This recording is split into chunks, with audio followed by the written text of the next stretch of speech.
The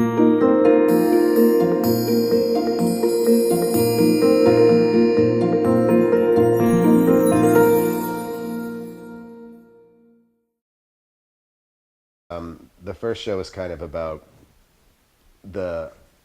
how it's possible on any level to connect to the optimism of musical comedy.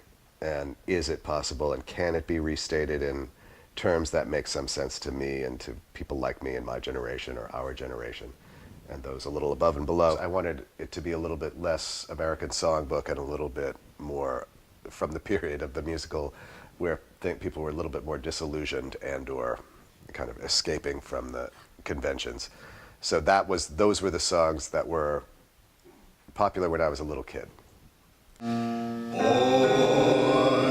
to wander, solitary,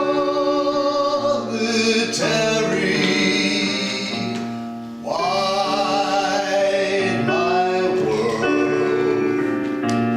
narrow my bed. I went through a lot of stuff in my life. Both of my parents died. My mother died just last June, this past June, and I wanted to do something about conflicted relationships and love that doesn't work out. And of course, the 60s and 70s in Broadway, that was a lot of what was being sung about. Not not people will say we're in love anymore, but things aren't the way they ought to be, and how do we get them back?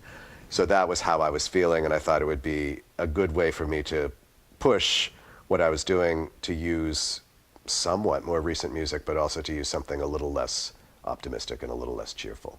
I've always been interested in counterpoint and rhythm, and that counterpoint is a wonderful way to express these things. So I came at it from a very abstract angle and a practical angle. I wanted to use counterpoint, and I also wanted to use more music that had some disillusionment in it.